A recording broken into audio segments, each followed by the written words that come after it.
예루살렘이 듣고 순응한지라 왕이 모든 대제사장과 백성의 서기관들을 모아 그리스도가 어디서 나겠느냐 물으니 이르되 유대 베들레헴이오니 이는 선지자로 이렇게 기록된 바 또 유대 땅 베들레헴아 너는 유대 고을 중에서 가장 작지 아니하도다.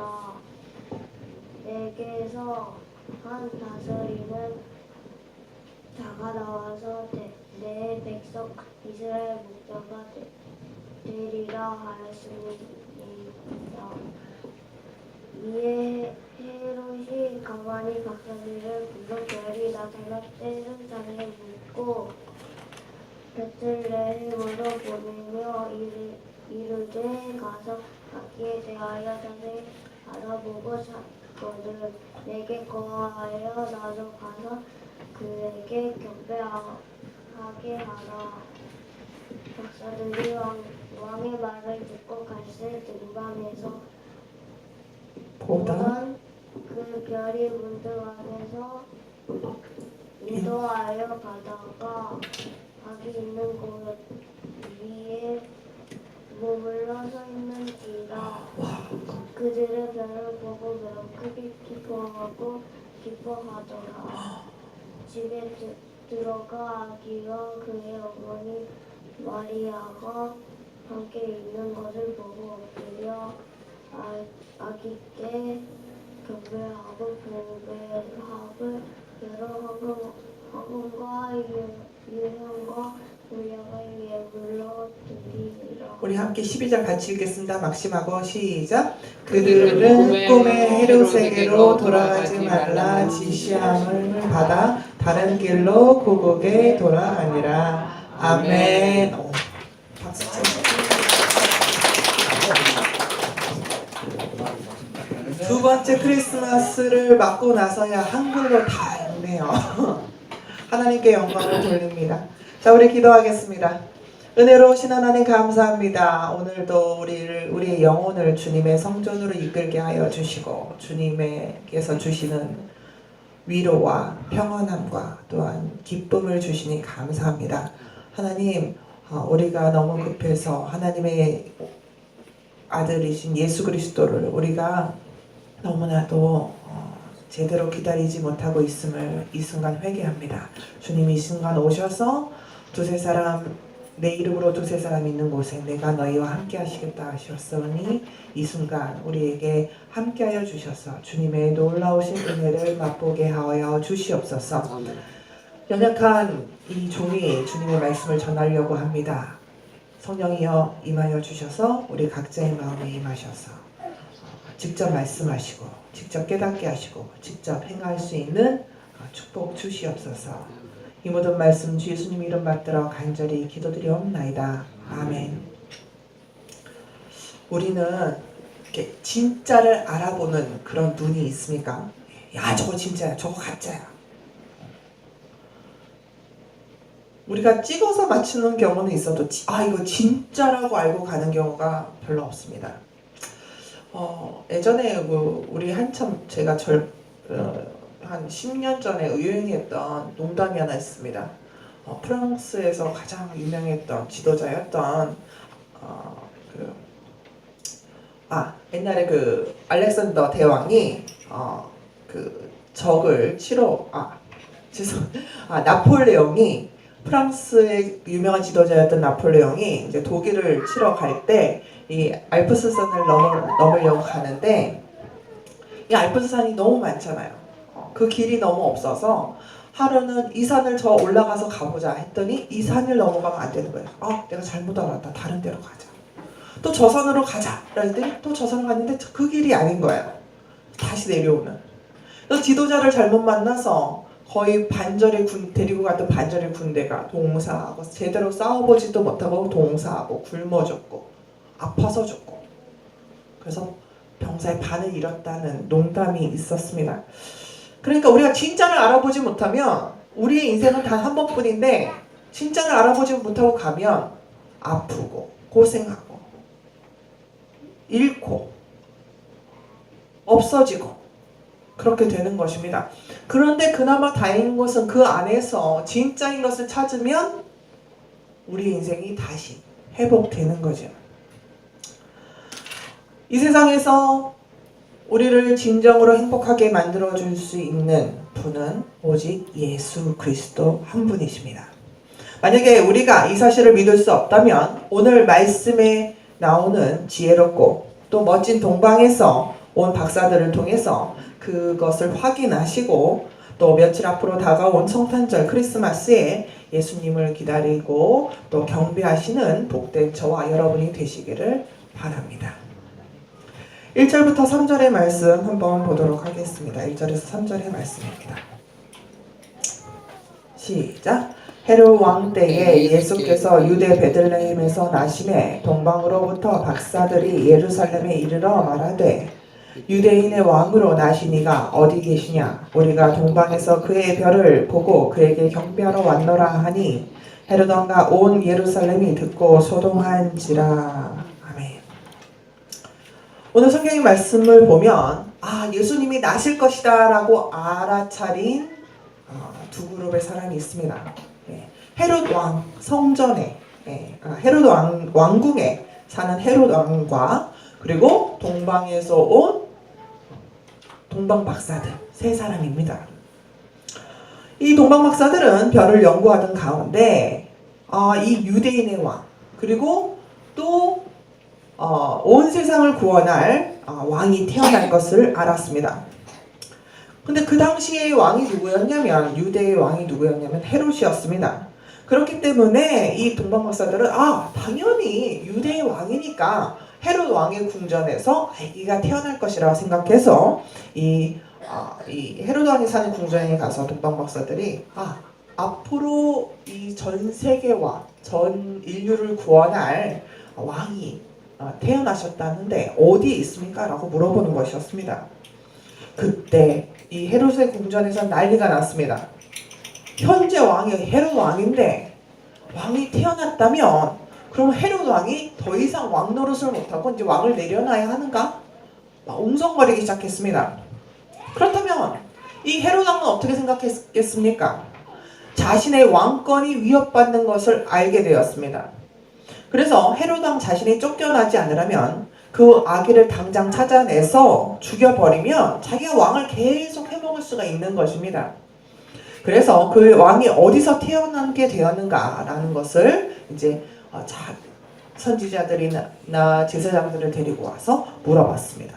그랬더니 그 메시아, 그 만왕의 왕 되신 분이 이제 베들레헴에서 태어나니라라고 예언되었다고 성경에 써 있는 대로 얘기했습니다.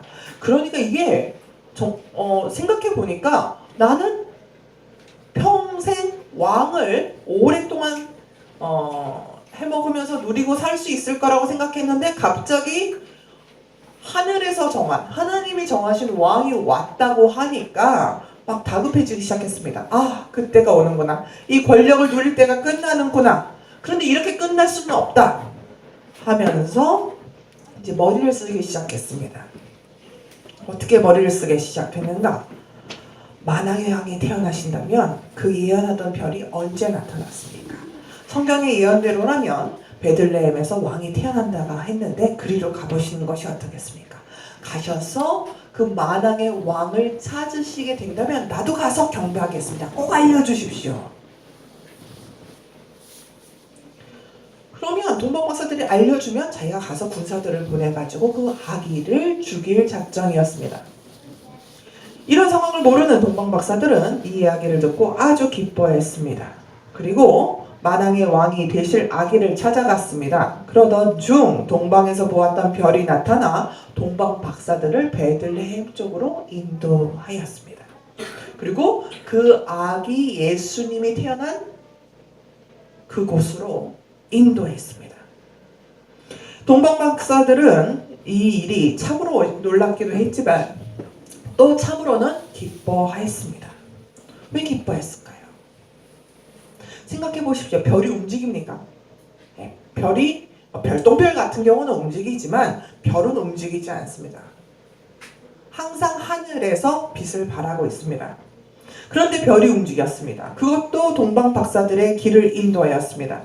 이러한 기이한 일 속에서 동방 박사들은 스스로가 하나님의 기적을 체험하고 있음을 기뻐했습니다. 그리고 내가 하는 일이 이 헛된 일이 아니라 하나님께서 돌보시고 하나님께서 인도하시고 하나님께서 함께 하신다는 사실 때문에 기뻐한 것입니다. 우리도 종종 그런 마음을 품습니다. 도대체 내가 하는 일이 확실한 것인가? 이게 진짜인 것인가? 내가 누구를 따라갑니다. 아, 저 사람이 정말 확실한 사람인가? 따라가도 괜찮은 사람인가? 내가 믿는 하나님이 진짜 하나님인가 아닌가? 간혹 그렇게 생각될 때도 있습니다. 그러나 하나님께서 함께 하신다는 그것이 믿어지면 내가 따라가고 내가 내 시간과 노력과 돈을 바치는 이것이 확실하다고 생각되면 아깝지도 않습니다. 힘들지도 않습니다. 힘들어도 견뎌냅니다. 그래서 동방 박사들은 예수님께서 이 땅에 오심을 제대로 확실히 분명히 알게 되었습니다. 그래서 어떻게 되었습니까? 결국 그곳에 머무르자 그들은 예수님을 보고 경배했습니다. 9절에서 11절의 말씀을 보도록 하겠습니다. 9절에서 11절의 말씀 함께 읽겠습니다. 시작! 박사들이 왕의 말을 듣고 갈새 동방에서 보던 그 별이 문득 앞서 인도하여 가다가 아기 있는 곳에 머물러 서 있는지라 그들이 별을 보고 매우 기뻐하더라. 집에 들어가 아기와 그의 어머니 마리아가 함께 있는 것을 보고 엎드려 아기께 경배하고 보배합을 열어 황금과 유황과 몰약을 예물로 드리니라. 아멘. 이렇게 동방에서 온 박사들은 예수님을 보는, 만왕의 왕을 보는, 왕께 경배하는 그런 축복을 받는 사람들이었습니다. 그럼 이 사람들은 어떤 사람들이었는가? 이 사람들은 예수님께서 헤롯 왕국에서 태어나지 않았어도, 아주 멋지고 좋은 곳에서 태어나지 않았어도 예수님을 보고 그 말 구유에 다 눕혀져 있는 예수님을 보고도 경배하는 그런 진실한 경배자였습니다. 이것은 우리가 참으로 배워야 하는 것입니다. 동방 박사들은 당시에 외국에서 왔지만 대단한 지식과 부를 가진 사람들이었습니다. 요즘도 어디 유럽 10박 12일 이런 데 가려면 돈 300만 원, 500만 원 모아서 가야 되는 것처럼 당시에 저쪽 동방에서 이 중앙아시아 서방 쪽으로 오는 것은 엄청난 돈이 필요하고 엄청난 지식이 없으면 갈 수가 없는 것이었습니다. 요즘은 스마트폰에 이렇게 누르면 말 번역하면 바로 나오고 하지만 보통 지식이나 어떤 지리적인 그런 걸 알지 못하면 지식이 없으면 올 수 없는 곳이었습니다. 그래서 또 이 사람들은 그 당시에는 여행을 잘하기 위해서는 언어나 정보력이 있어야 되는데 이것을 모두 갖춘 엘리트 중에 엘리트고 또 고위층인 사람들이 바로 이 동방 박사들이었습니다. 그런데 한낱 말국간의 말구에 있는 이 예수님을 그들이 경배했다는 것입니다. 당시 생각해보면 도저히 이 신분 차이가 많은 이때에 그 당시에 이 신분 차이가 나는데도 불구하고 경배해야 했다는, 그 누추한 곳에서 경배해야 했다는 것은 그만큼 예수님의 가치를 알아본 그리고 겸손한 동방 박사들이었음을 알 수가 있습니다. 그러면 이 동방 박사들이 무엇을 예수님께 드렸습니까? 동방 박사들 중 백발과 흰 수염을 한 멜콘이라는 박사는 황금을 드렸습니다. 황금은 세상에서 귀한 왕에게 드리는 그 전통적인 예물이었습니다. 그 옛날에 이렇게 나라들이 있고 전쟁하던 시기에는 한 커다란 왕이 다른 나라를 이렇게 정복을 하게 되면 이 정복당한 그 나라에서 황금을 이 큰 나라에게 바쳤습니다. 가장 귀한 것이고 또 이것은 절대 권력에 순복한다는 순종의 의미이기도 했습니다.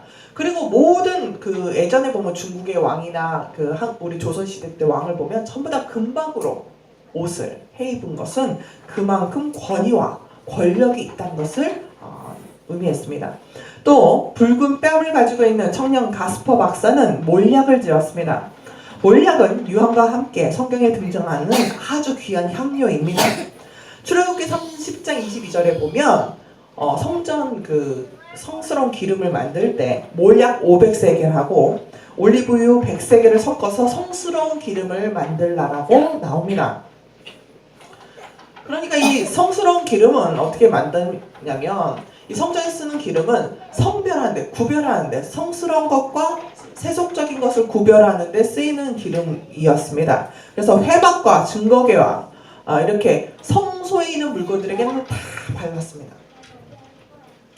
그리고 그 아론과 그 아들들에게 제사장 직분을 줄 때 모세가 기름을 발라 거룩하게 하였습니다.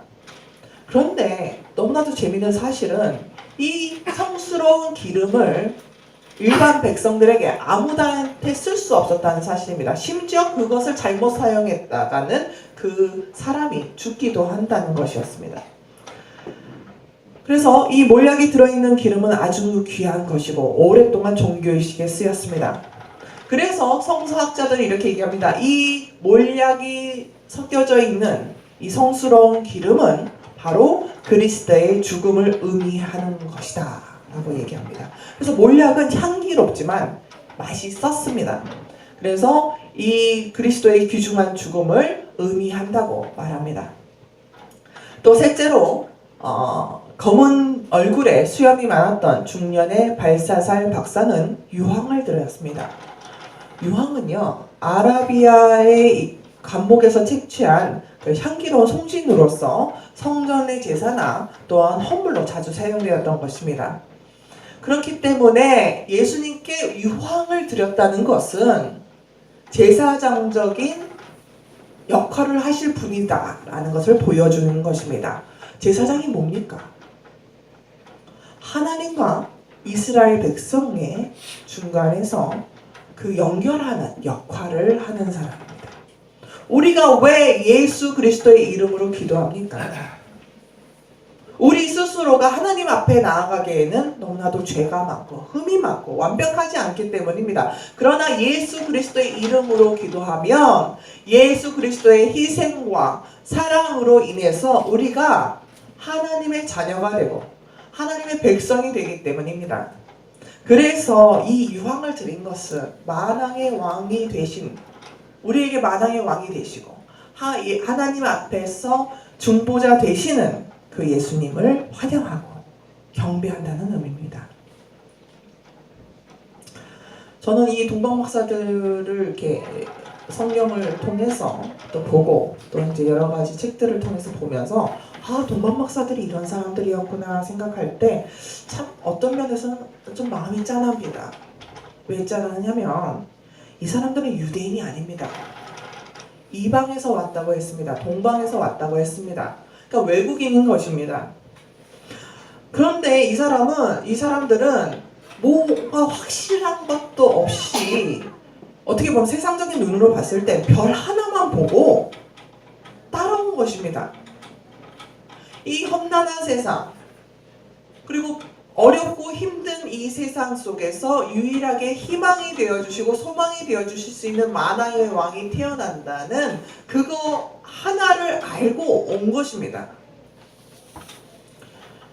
성경학자에 의하면 당시 페르시아 지방부터 적어도 2000마일을 걸어서 예수님이 탄생하신 베들레헴으로 왔을 것이다 라고 얘기합니다.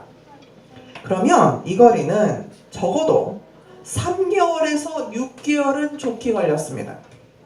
여러분 생각해 보십시오. 별 하나를 보고 3개월에서 6개월을 나라와 나라를 건너서 온 것입니다. 그리고 마침내 도착한 예루살렘에서 동방박사 일행은 유대인의 왕으로 나신 이가 태어나실 곳은 성경의 예언대로 유대 땅 베들레헴이라는 사실을 듣게 됩니다. 그러면 이 험난한 길, 3개월에서 6개월이나 걸리는 길, 또 자기의 재산들을 다 털어서 자기의 지식과 자기의 모든 에너지를 다 털어서 베들레헴으로 와서 예수님을 본 시간은 기껏 해봤자 제가 봤을 때는 6시간? 5시간? 입니다. 어떻게 이 동방박사들이 하나님도 잘 모르는데 어떻게 나올 수 있을까요? 그 안에 주님을 경배하고 인생을 바꿔주실 그 별을 보고 온 그 안에 있는 성령께서 인도하신 그 믿음이 있었기 때문입니다.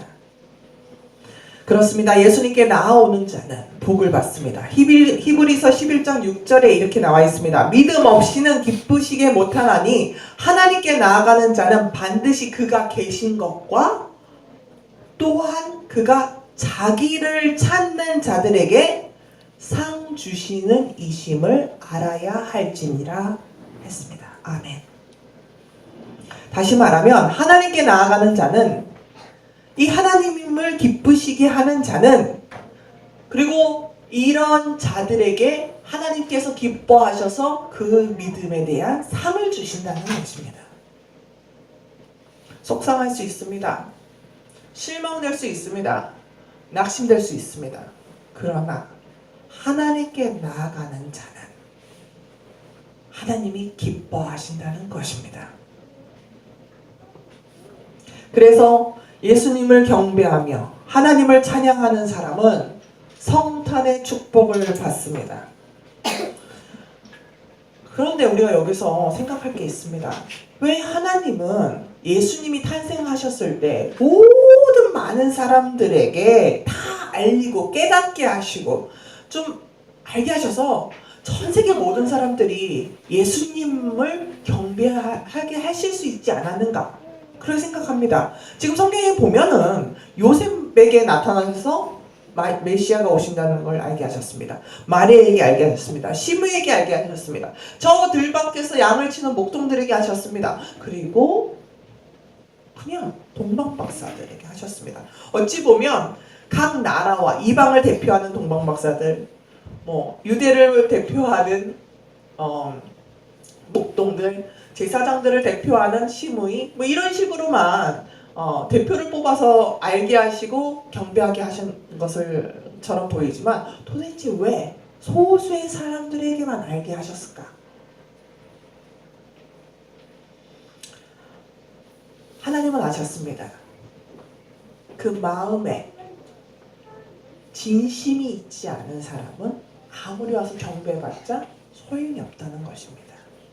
마음이 있는 사람이 드리는 경배만이 진짜라는 것입니다. 그러므로 많은 사람들의 헛된 경배와 감사보다는 마음과 정성을 다한 경배를 받고 진실된 분위기에서 하나님 당신의 아들이 이 땅에서 태어나시기를 원하셨던 것입니다. 그리고 이것이 온 이 세상과 인류를 구원하고자 예수 그리스도를 보내신 하나님의 계획입니다. 그렇다면 우리는 어떤 모습으로 예수님을 기다려야 하겠습니까? 예수님을 내 왕으로, 내 주로 생각하십니까? 여러분들이 아무리 좋은 것, 아무리 귀한 것을 드려도 그 마음에 예수 그리스도는 나의 왕이다, 예수 그리스도는 나의 구주다라고 생각하지 않는다면 그것은 다 헛된 것입니다.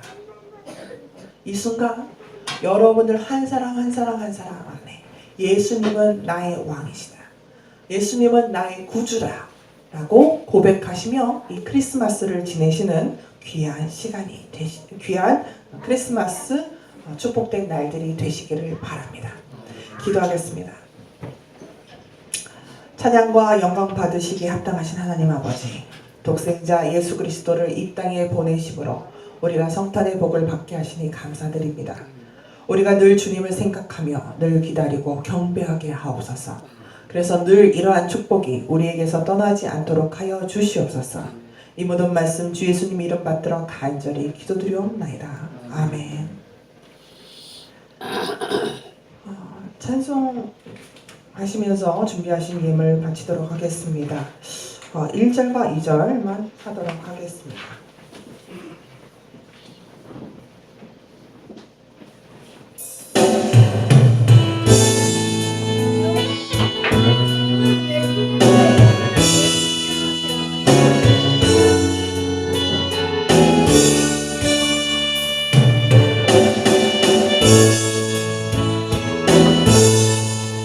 날 구원하신 주 감사하고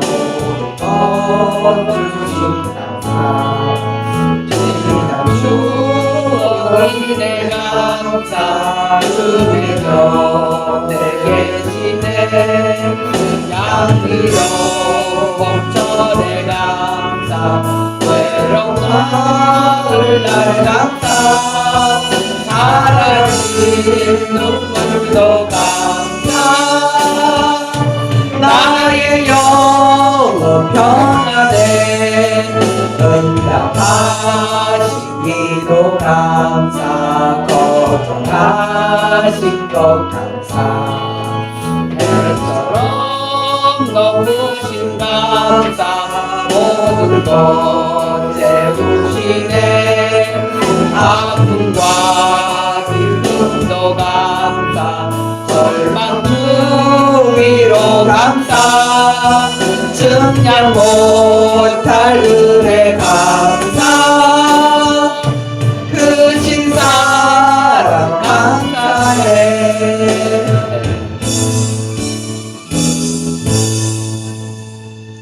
헌금 기도하겠습니다. 은혜와 사랑이 많으신 하나님 아버지, 주 예수님 오신 성탄이 얼마 남지 않은 이날에 성스러운 주일날에 주께 나와 예배드리게 하시니 정말로 감사드립니다. 또 이렇게 하나님 앞에 나올 때에 빈손으로 나오지